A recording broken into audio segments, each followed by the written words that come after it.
Olá pessoal, bem-vindos a mais uma live do Projeto Versões. Esta é a 10ª live e hoje nós temos um tema interessantíssimo. A dor é uma grande mestra. Essa live é um aprofundamento do episódio 10 do Projeto Versões, que tratou desse tema. Então, como o tempo é curto, geralmente a gente faz isso em 5 minutos, a gente geralmente faz uma live depois para aprofundar o tema. E para aprofundar esse tema hoje, nós estamos trazendo para essa live a Denise Mileto, minha amiga queridíssima, uma das pessoas mais espiritualizadas que eu conheço.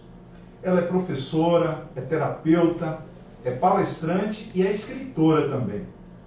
A Denise, vocês vão perceber a leveza, a energia que a Denise tem, e é uma pessoa que transmite muita paz e que tem muita segurança no que fala, né? E tanto eu quanto ela, né, vivemos dores intensas e parecidas, e nós, para nossa felicidade, pela oportunidade que Deus está nos dando, a gente vai tentar nesta live compartilhar disso que a gente passou, desses momentos, e como a gente lidou com a dor e o sofrimento, que são coisas muito naturais na vida do ser humano.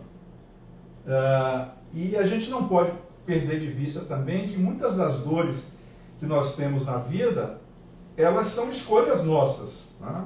A gente, quando toma determinada atitude, desenvolve determinados hábitos, a gente pode criar situações de dores e sofrimentos no futuro. Então, ser feliz é um desejo de todas as pessoas, mas no caminhar, quando a gente vai caminhando na vida, nós vamos sempre encontrar várias pedras e desafios. Isso é natural nesse momento e da forma como a gente vive no globo terrestre. Logo, vai ser impossível a gente trilhar os caminhos da vida sem encontrar essas pedras e sem encontrar esses desafios. Então, a dor e o sofrimento, vão fazer sempre parte da jornada da nossa vida. Então, a grande pergunta que a gente faz é: você está preparado para viver bem, apesar das dores e sofrimentos que são inerentes à sua vida? Então, essa é uma grande pergunta que fica e que a gente, com a nossa experiência, minha e de Denise, a gente vai, tentar orientar, dar algumas dicas. E aí a gente não pode perder de vista o seguinte: imagine que, por exemplo, várias pessoas elas vivem em lugares difíceis, né? Muitas vezes inóspitos, como selva, em deserto, em lugares gelados, passando inúmeras dificuldades. Mas o ser humano ele tem uma grande capacidade de se adaptar, né? Nós seres humanos nós desenvolvemos essa capacidade. Então, onde eu quero chegar trazendo isso para vocês? É dizer que para a gente passar pela vida, é necessário o tempo todo nós estarmos nos adaptando, né? Nós encontrarmos a melhor forma de viver, apesar de tudo que acontece com a nossa vida. Logo, você precisa perguntar se você está vivendo bem a sua vida e se a forma que você está vivendo é a melhor forma, ou seja, se não existe uma outra maneira de você melhorar a sua vida, o seu aprendizado. Em resumo, a vida ela é algo que você não deve gastar a sua energia reclamando e brigando o tempo todo com ela. Então é o que a gente está falando de adaptação. Você tem que se adaptar à situação e criando oportunidades para que você possa mudar a vida. Não brigar com a vida, mas mudar a vida e evoluir. E é dentro desse contexto que a gente traz esse episódio, na verdade essa live, trabalhando o 10º episódio do Projeto Versão, a dor como uma grande mestra. E eu convido você, Denise, a se integrar a nós e eu dou as boas-vindas e você a fazer as suas considerações iniciais, né? Bom, é uma grande honra ser convidada pelo amigo Luiz, né? Um amigo que a vida nos deu, nos trouxe, e também um companheiro de dores, né? Que a gente passou junto. Então, é uma grande honra fazer parte desse projeto, fazer parte desse momento e poder contribuir com as nossas colocações, com as minhas colocações, com as minhas vivências e experiências dentro desta dor que tivemos, né, que é a passagem de um filho, né, para o mundo espiritual, em condições diferentes, mas na condição de filho, tanto meu quanto teu, e a gente poder estar dividindo com os nossos convidados hoje um pouquinho desses momentos, um pouquinho do que a gente aprendeu com essa grande mestra que é a dor. Então, uma grande honra estar aqui hoje. Ok, Denise, a honra é toda nossa e eu vou começar perguntando para você como é que foi essa experiência sua, né? A gente, quando nós perdemos um filho, a espiritualidade costuma dizer que é a maior dor que um ser humano pode sentir, né? Um pai, uma mãe, porque a regra da vida é nós irmos, né? E os filhos ficarem, né? Então, de repente, essa regra é invertida e isso meio que toma a gente de surpresa.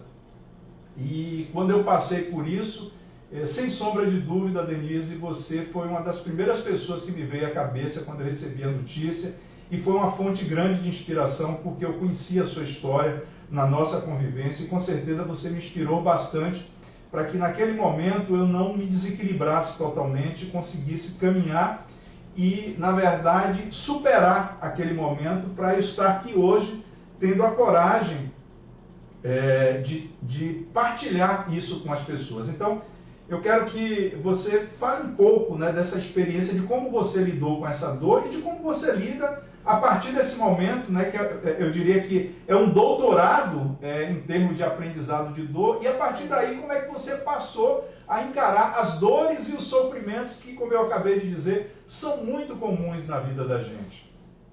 Com certeza. Então, quando o Lucas chegou, o Lucas era o terceiro filho nascido, né? Eu tinha um também que não nasceu. Então, ele foi o nosso terceiro filho, um filho especial, né? Ele tinha síndrome de Down e depois, ao longo da sua jornada, ainda apresentou outras síndromes. E então, assim, receber um filho especial é um grande desafio na vida da gente. E é um filho que te ensina muito. Então, eu digo assim, que o Lucas foi meu grande mestre em vida, né? E está sendo agora depois da sua passagem, né?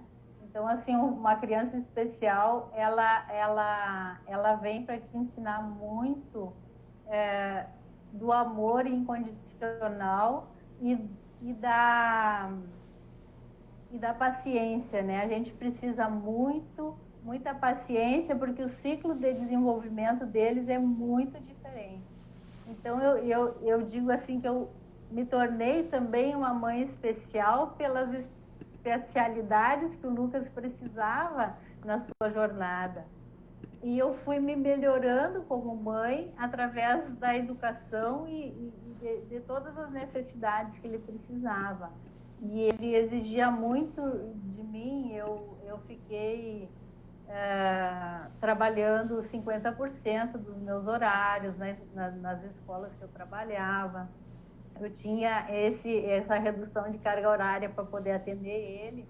Então, assim, o meu dia era cheio de Lucas. Era cheio de Lucas. E eu vivia sempre ele como a minha prioridade pelas necessidades que ele tinha. E eu sempre agradeci, desde o momento que ele chegou como um filho especial, eu ter toda essa bagagem da espiritualidade que eu já vinha assim há muitos anos, desde 2000, que a gente vem se trabalhando bastante as questões terapêuticas, e aí a gente aprende muito da espiritualidade dentro das terapias holísticas que a gente atende, né? Então, assim, quando ele chegou, eu agradeci muito à espiritualidade por ter um pouquinho desse conhecimento e já poder ajudar ele de outra forma. A gente entendia ele como uma missão, que ele tinha uma missão muito especial na nossa vida, né? E ao longo dos 8 anos e meio que ele esteve conosco, ele mostrou isso. E eu pude, nesses 8 anos e meio, além de aprender muito com ele, crescer muito como ser humano. Então, assim, o momento da partida é uma grande dor, mas eu consegui, nesse momento também, dentro daquilo que eu tinha buscado, fazer uma cerimônia muito bonita na despedida dele. Eu dirigi a cerimônia. Era uma energia assim, ó, tu não sabia de onde vinha aquilo, né? É claro que tu sabe que é do alto e que era muita força dele ali naquele momento. Mas assim, então assim, aquela dor eu consegui entender que ele tinha cumprido já a missão dele e que eu ainda tinha muita coisa para fazer. E esse muita coisa para fazer também era levar essa mensagem para as pessoas de que nada acaba, que a única coisa que fica aqui nesse mundo terreno é uma cápsula física, que é o nosso corpo físico, e que eles estão em outras dimensões e estão aqui do nosso lado, com certeza, hoje nessa live especial, que também é dedicada a eles. Perfeito, Denise. E quando você fala...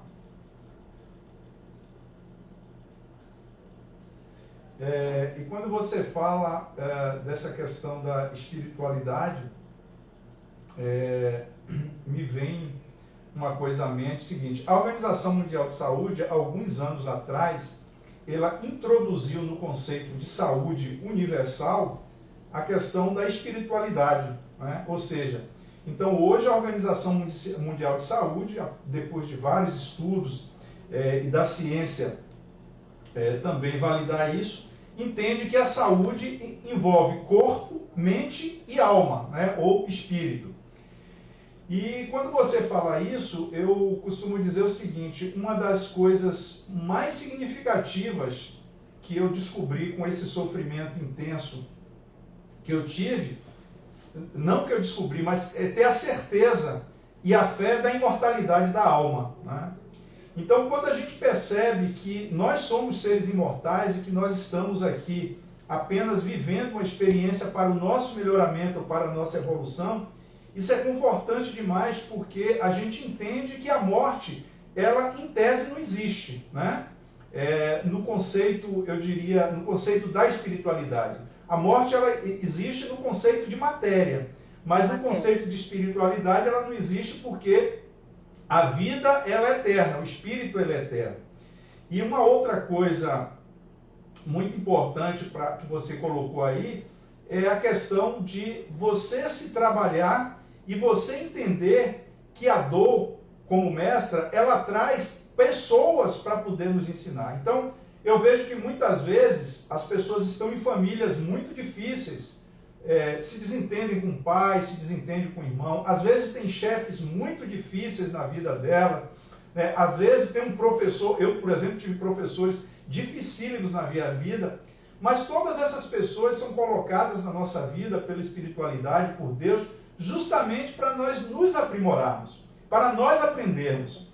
E aí o grande lance, a grande sacada que eu consegui hoje internalizar isso, é que todas essas dificuldades a gente não pode lutar contra ela. A gente, na verdade, tem que colocar em tudo muito amor, né? Ou seja, o amor, ele tem que estar em primeiro lugar. E aí a gente tem que olhar sempre para o outro com aquele olhar de compaixão, com olhar de amor, entendendo que o outro, de alguma forma, ele vai nos trazer um aprendizado, né? Ou seja, não é você criar um sentimento de raiva, um sentimento de ódio, um sentimento de repulsa. Pelo contrário, você tem que entender o processo e daquele processo você precisa gastar a sua energia aprendendo com o processo, não resistindo a ele. Porque quando você resiste a ele, aí o sofrimento é intenso, a dor é intensa e muitas vezes você não consegue superar, isso fica como traumas para o seu futuro e você não vira a página, você não fecha ciclos, né? Então, se você quiser, você pode comentar um pouco mais sobre isso. E eu entendo assim ó, que a eu sempre digo para as pessoas que eu atendo, né, fazerem a seguinte pergunta: o que eu preciso aprender com isso? Né? Ao invés de dizer, por que isso comigo? Né? A gente vira a pergunta, porque assim, a maioria das pessoas se veem como vítimas numa situação de dor. Né? Então, olha só o que aconteceu comigo, olha só, meu filho, né, partiu tão cedo, aquela coisa toda. E fica na vitimização e deixa de dedicar a grande lição, né, dessa grande mestra. Então, assim, ó, quando a gente vira essa pergunta, a gente muda essa pergunta, o que eu preciso aprender com isso ou entender dessa situação, a gente segue, né? E uma das grandes dicas assim que eu dou, né, e que eu, quando me senti às vezes assim, ó, relembrando o passado, talvez se eu tivesse feito isso, se eu tivesse feito aquilo, né, eu lembrava assim, viver o presente, que é uma das grandes dicas que a gente dá, né? Porque no momento que tu vive o presente, hoje o presente é nós não termos mais nossos filhos fisicamente conosco, mas nesse presente nós temos nossos filhos espiritualmente conosco, numa outra dimensão que só os nossos olhos físicos não veem, né? Mas que o coração sim pode sentir, e quem ainda tem uma habilidade de uma terceira visão também pode vê-los. Então, a dimensão mais etérica, né, ela existe, ela permeia toda a fisicalidade, e a gente que desconhece muitas vezes, né, de como funciona essa vida eterna que tão falada e que a gente faz de conta que não entende. Quando acontece um episódio, né, da partida de alguém, principalmente da partida de alguém muito jovem, né? Nós também tivemos na família, além do meu filho, a minha irmã também perdeu um filho com 21 anos, né? Ele fez a passagem, em 5 dias ele adoeceu e partiu. Então, assim, são momentos muito duros, né? De um jovem como teu filho também já participando mais da vida ativa, né, da sociedade mesmo, e a gente tem essa ruptura, né, que é o desligamento do corpo físico deles, né? Mas assim, ó, dentro das coisas que eu também recebo, né, muitas mensagens do meu filho, da dimensão que ele está, para cada dia ter mais essa certeza que tudo continua, que está tudo certo, que ele só precisava desse tempo para estar conosco, que esse tempo fez eu me tornar uma mãe melhor, uma pessoa melhor e entender melhor a vida. Perfeito, Denise. E quando você fala, né, conclui falando dessa questão, desse amor, uma das coisas que também eu aprendi nesses últimos meses, o último ano, por exemplo, é a questão do desapego, né? Amar e no outro extremo você desapegar.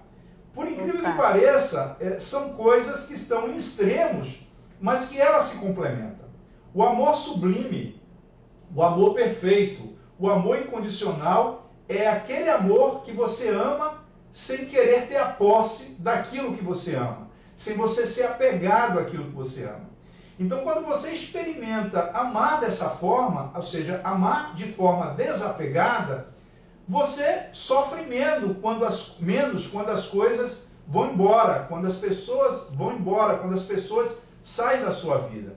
O budismo, por exemplo, ele trabalha muito essa questão do desapego. E é uma questão que hoje é um exercício diário para mim. Eu trabalho muito essa questão do desapego, porque você se sente mais leve, ou seja, você não fica carregando muitos pesos, muitas emoções e que te fazem sofrer e te fazem sentir mais dor. Então, quando eu falo isso, eu estou falando em todos os sentidos, né? Tem gente que é super apegado a um carro, a uma casa, a um sapato, né? A pessoas, enfim.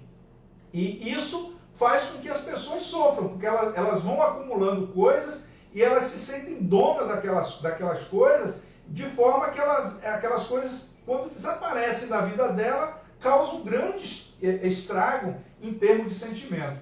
Então eu quero que você fale um pouco também desses extremos que se complementam e que nos traz a verdadeira felicidade e a plenitude em termos de vida. Amar de forma desapegada, amar desapegando.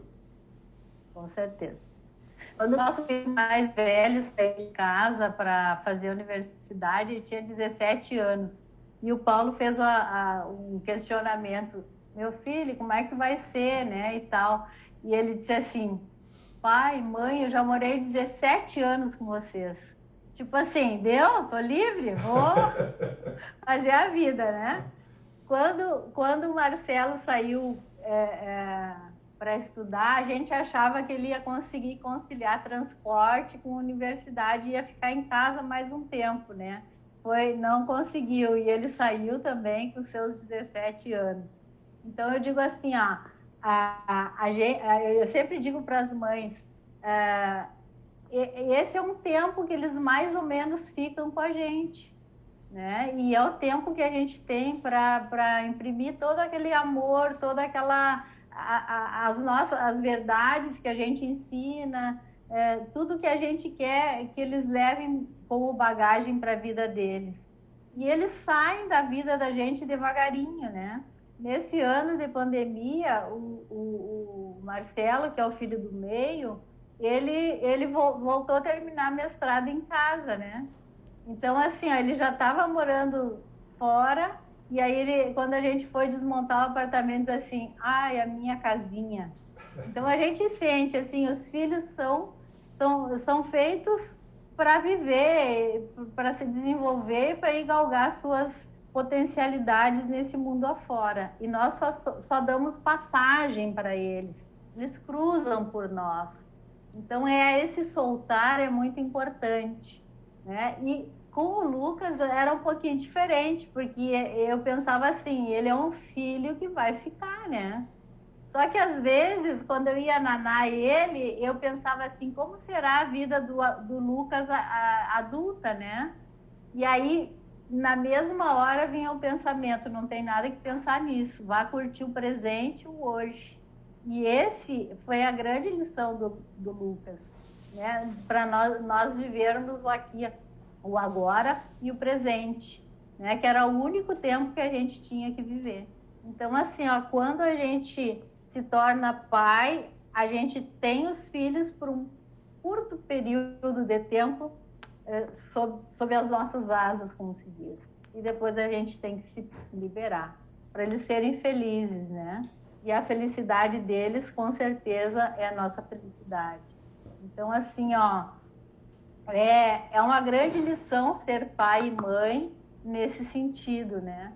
A gente cria aqueles seres ultra dependentes, né, de tudo da gente, e em seguida eles dão start e vão para o mundo, né? Perfeito, Denise. E é por isso que quando nós criamos nossos filhos, nós precisamos justamente prepará-los para a vida, né? Hoje a gente vê, você que é professora e é terapeuta, trabalha muito com adolescentes, né? Nessa área de terapia, faz um trabalho brilhante nessa área, você certamente se depara o tempo todo com adolescentes que são super protegidos, né? Porque o pai e a mãe não quer que pouse uma mosca, não quer que faça isso, que, né, faça aquilo. E quando você coloca o filho numa redoma, ele vai crescer e uma hora ele vai bater asas. Só que na hora que ele cresce, que ele bate asas, ele precisa estar maduro para poder voar. Porque se ele não tiver maduro para poder voar, ele vai ser abatido por outras pessoas, por outras situações, porque você não preparou ele para a vida. Então, é preciso ter um equilíbrio do amor e da proteção, mas também colocando os filhos em desafios, né? Colocando os filhos para poder dar pequenos voos até ele conseguir dar esse grande voo e conseguir não só desse grande voo, mas ter sucesso nesse grande voo, né? Então, eu quero que você fale um pouco sobre essa questão, Denise. Eu trabalhei 34 anos como professora de adolescentes, só com ensino médio, né? E eu adorava trabalhar com eles assim. E agora, como terapeuta, eu tenho muitos clientes adolescentes, jovens, né? Então, também é um grande desafio colocá-los, né, com essas perspectivas que a gente tem, né, abrindo mais a espiritualidade também para eles, a capacidade deles se conhecerem como um ser maior, né? Que dentro da terapia holística a gente trabalha físico, mental, emocional e espiritual. E a grande sacada é a gente trazer a nossa espiritualidade, nosso eu sou, para o nosso dia a dia. Então, quando a gente mostra esse poder para o jovem, ele dá uma guinada muito grande, né, na sua vida, porque isso faz a diferença. E também tira muitos medos, né? Eles têm muitos medos por não terem a experiência que o adulto tem. Eles às vezes estão presos naqueles medos, né? Muitos jovens, medo que a mãe morresse, medo que aconteça alguma coisa para os pais, medo de ficar só. Então, assim, há muitos medos, né? Que às vezes travam o desenvolvimento deles, né? Então a gente ensina eles a trabalharem esses medos, trabalharem essas angústias, para voar também, para seguir o seu caminho, para descobrir a sua missão de vida, né? Eu falo muito assim, ó, que eles precisam descobrir o que alegra o coração deles, né? O que eu faria, né? E perguntar para o eu sou deles, qual a minha missão de vida, né? E aí, no momento que tu encontra a tua missão de vida, tudo deslancha, tudo aparece, tudo acontece na sua vida. Então, os jovens, eles estão bem carentes disso, nesse sentido, né, de trabalhar a sua espiritualidade.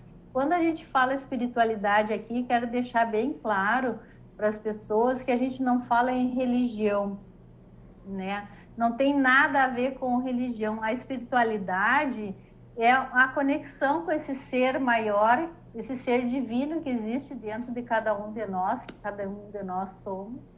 E essa conexão com essa energia maior da natureza, do cosmos que habita, né, ao nosso redor. Então, quando a gente consegue fazer essa conexão com o ser interior e com o universo, a gente se torna um ser, né, conectado e espiritualizado, né, independente de religião A ou B. Não quer dizer que quem tem uma religião não tem espiritualidade, não é isso.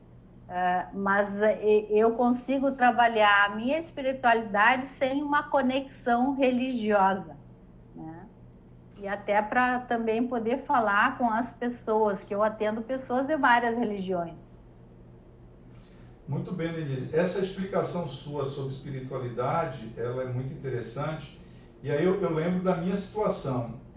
Durante toda a minha vida, eu sempre fui muito razão, né? Até porque, por ser advogado, eu sempre fui muito questionador. Ainda sou questionador. E nos últimos 5, 10 anos, muita gente, por exemplo, a nossa amiga em comum, minha amiga irmã Tereza, sempre dizia: amigo, você precisa trabalhar a sua espiritualidade. Você chegou a falar isso para mim lá em São Paulo. Outras pessoas, né, sempre dizendo isso. Que espiritualidade, e que, né, isso existe como existe. Eu sempre era muito questionador. O fato é que depois desse sofrimento intenso que eu tive, eu fui impulsionado a buscar mais informações sobre isso. E eu nunca sou raso nas coisas quando eu faço. Então eu sou profundo. Então eu estudei muito, aprofundei muito os meus estudos e aconteceu exatamente o que você está falando. Ou seja, eu descobri a minha espiritualidade e quando você descobre a sua espiritualidade, você transcende. Transcender significa dizer que você encontra certezas na sua vida, como por exemplo a da imortalidade da alma, que você nunca morre, que você está fadado a ser feliz, plenamente feliz, né? Daqui talvez alguns milhões de anos.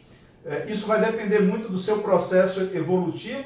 Então você faz descobertas que te deixam uma paz interior muito grande. Então eu costumo dizer que eu estou vivendo um dos momentos mais plenos da minha vida depois que eu conectei a minha vida a esse elo que faltava, que é o elo da espiritualidade. Né? E como você bem disse, você ser uma pessoa espiritualista ou acreditar na espiritualidade, necessariamente você não precisa negar a religião do outro. Eu venho de formação católica, mas hoje eu sou espírita. Mas isso não me impede de ir numa igreja evangélica, de ir na igreja católica. Enfim, o Deus é o mesmo. As metodologias e os dogmas que são diferentes. Né? A forma para você chegar a Deus, talvez você utilize de forma diferente. Mas todas essas religiões, elas acreditam na imortalidade da alma, acreditam em Jesus Cristo como nosso mestre, como nosso guia. Né? Então, o que eu digo para as pessoas sempre é o seguinte: eu estou vivendo um momento pleno de felicidade depois que me conectei com a minha espiritualidade, que fiz essas descobertas depois de anos me questionando. Eu lembro quando eu tinha cerca de 19, 20 anos, eu fiz estudos bíblicos, né, com cerca de 5 religiões, porque eu me encontrava perdido e não me achava. Né? Meu Deus, o que é que eu faço? Né? Já cheguei a ser muito intenso na igreja católica, frequentei a igreja adventista, e depois meio que eu me perdi. E eis que praticamente 30 anos depois eu consigo me encontrar a minha espiritualidade e viver esse momento muito feliz e pleno que eu estou aqui. Mas antes de continuar, o Rildo, meu amigo Rildo Oliveira, prazer imenso, você faz uma pergunta aqui, ele colocou: Vixe Maria, como conquistar esse desapego? Então, Rildo, conquistar esse desapego é um exercício diário, né?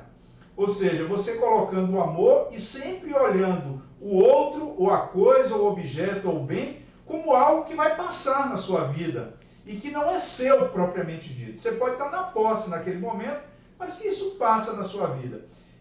Se você quiser aprofundar mais um tema, tem um livro muito bom que eu já li, é um livro espetacular da Zíbia Gasparetto, que o título do livro é Ninguém é de Ninguém. Se tiver a oportunidade de ler esse livro, né, Denise? Um excelente livro. Maravilhoso. Então, eu passo a palavra para você, Denise. E o Zildo, né? É o Zildo? Rildo. Rildo. Assim, Rildo.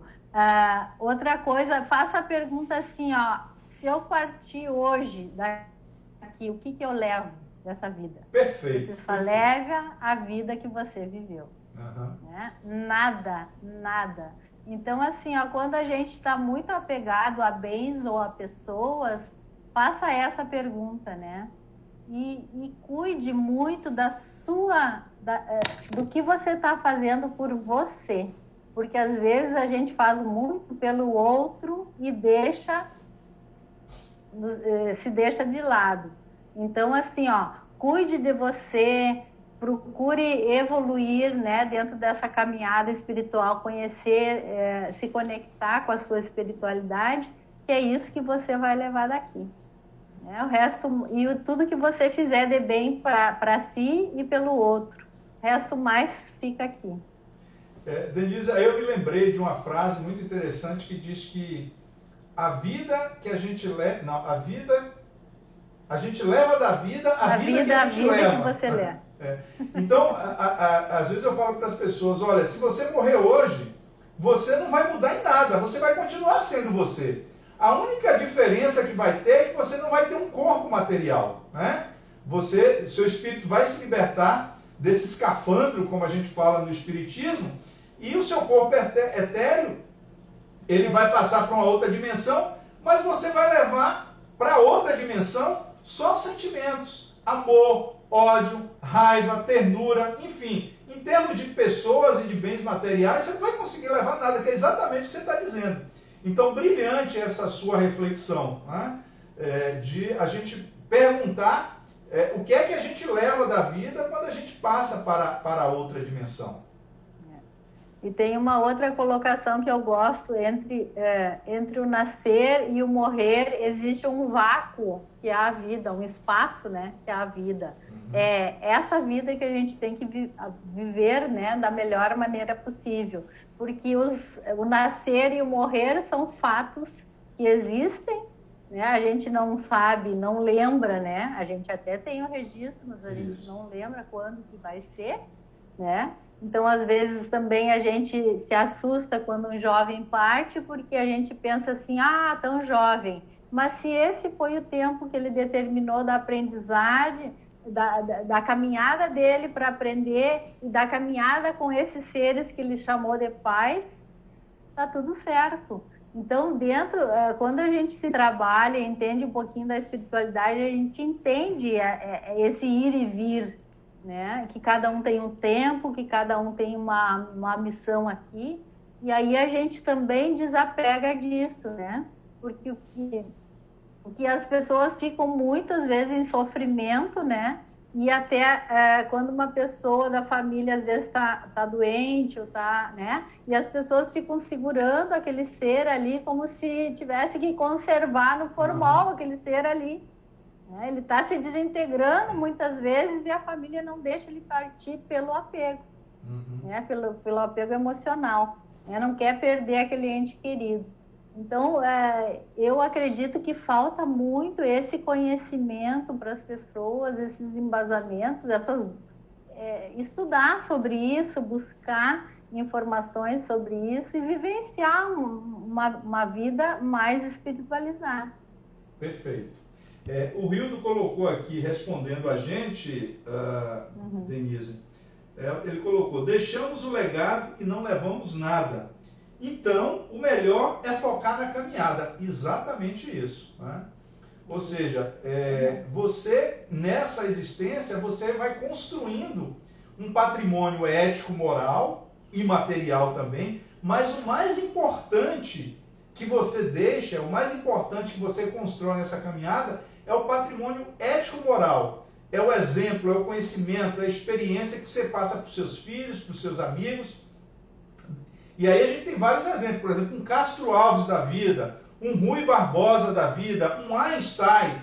Olha quanto conhecimento, quanta experiência, né, quanta coisa essas pessoas deixaram de boa para a humanidade, apesar de muitos, né, já ter muitas décadas de falecido. Então, exatamente isso. O legado que a gente deixa é muito importante e ele gera créditos, a depender do legado que você deixa, se é um legado muito bom, ele vai gerar crédito para a sua dimensão espiritual. Então, você vai levar isso como créditos para a dimensão espiritual. Então, focar na caminhada, e focar na caminhada quer dizer que você tem que fazer uma caminhada sempre pautada pelo bem.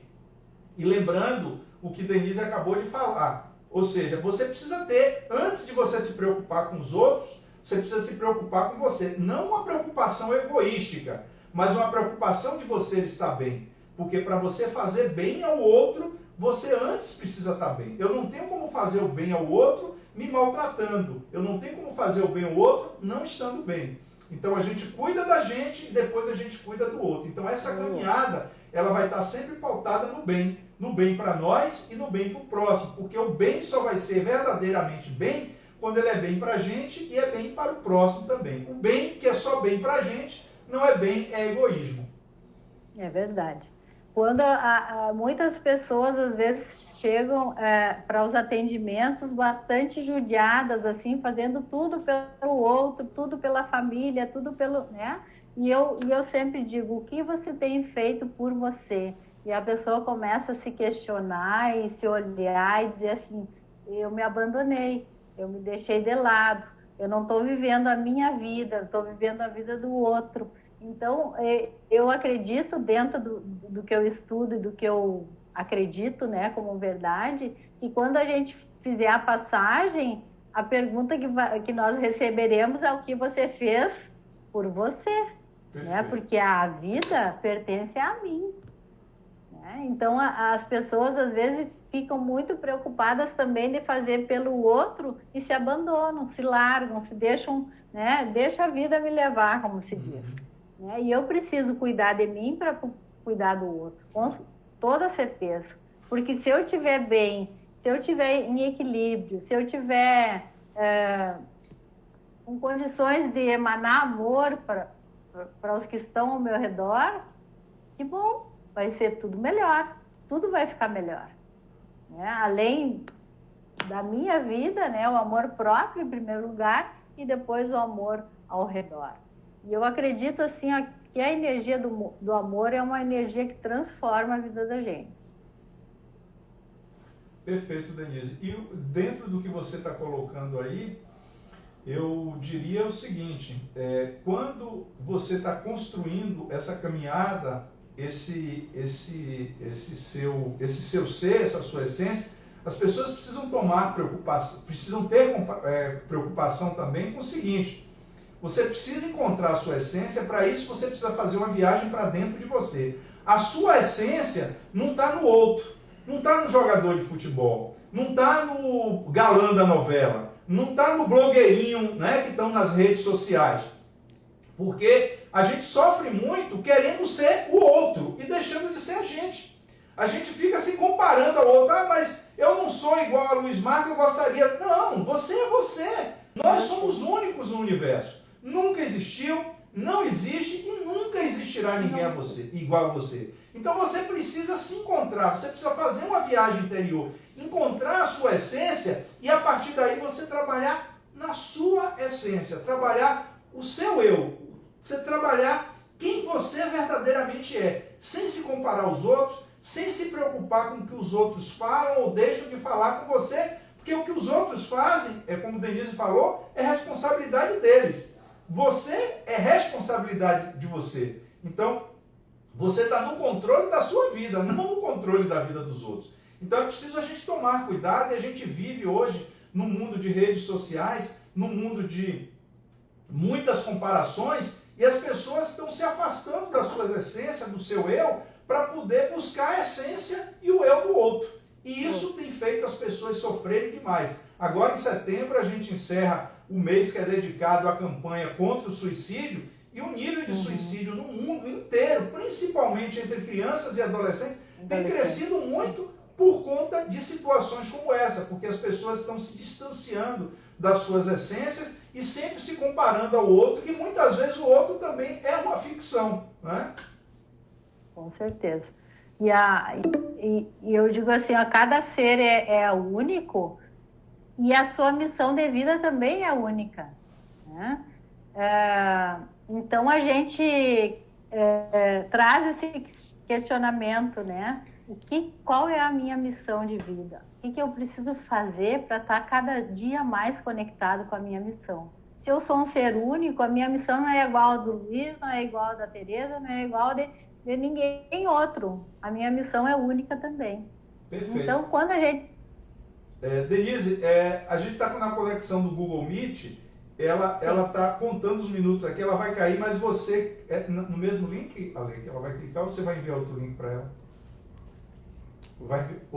Ele vai enviar outro link, aí você clica e volta para a live enquanto eu continuo com o pessoal aqui. Mas pode concluir.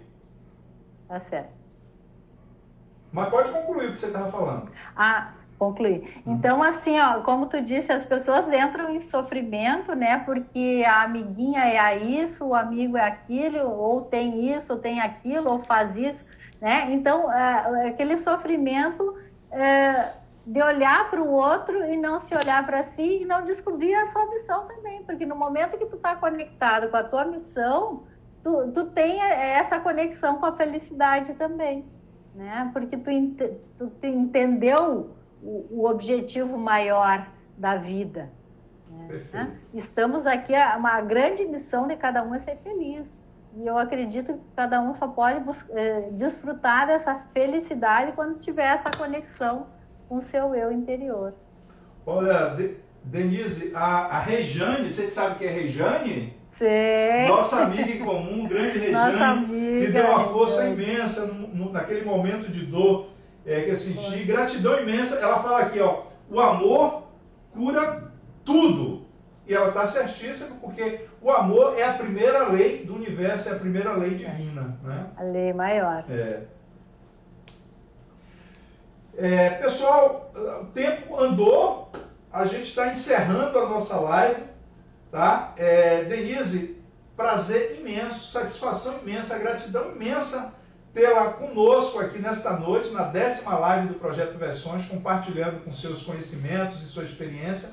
E aí eu abro espaço para suas considerações finais. Eu tenho imenso carinho por você, Luiz, pela amiga Rejane, que é em comum também nossa, pelo grande trabalho que ela fez, a diferença que ela fez, né, para você naquele momento.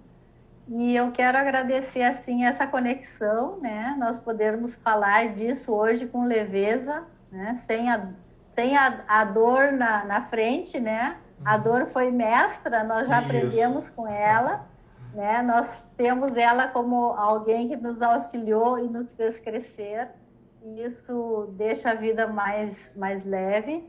E eu acredito assim que através do que a gente tem feito, escrito, falado, né? Eu consegui agora na pandemia criar 12 e-books que eu distribuí gratuitamente para as pessoas, fazendo justamente elas refletirem sobre tudo isso que a gente falou e sobre o ser maior que cada um é. Então, no meu canal do Telegram, Denise Vileto, tem todos os e-books gratuitamente podem ser baixados. E eu acredito que durante 12 meses eu consegui ajudar muitas pessoas através da minha escrita. Isso foi muito gratificante. Hoje eu tenho trabalhado mais nos teleatendimentos, também a gente ajuda pessoas através de atendimentos virtuais, e é muito gratificante, sei que vários estão aqui na live nos assistindo. Então, gratidão mais uma vez por essa conexão do universo, né? Exatamente. Então, o que, Denise? Mais uma vez nós agradecemos. A Ana Rita entrou aqui, está perguntando se vai ficar gravada. Vai sim, vai estar no meu canal do Instagram. Vocês compartilhem com seus amigos, com seus parentes essa live que foi imperdível, né? E quero agradecer a participação de todos, especialmente do amigo Rildo, da minha amiga Rejane, né? Amicíssima, irmã, e agradecer a vocês por essa participação. E aqui a gente encerra a 10ª live do Projeto Versões com o tema A Dor, uma Grande Mestra. Denise, excelente noite para você, lembranças aí a todos os seus familiares. Beijo enorme. Gratidão e lembranças aos teus também. Gratidão por esse momento, por nós partilharmos esse momento. Ok.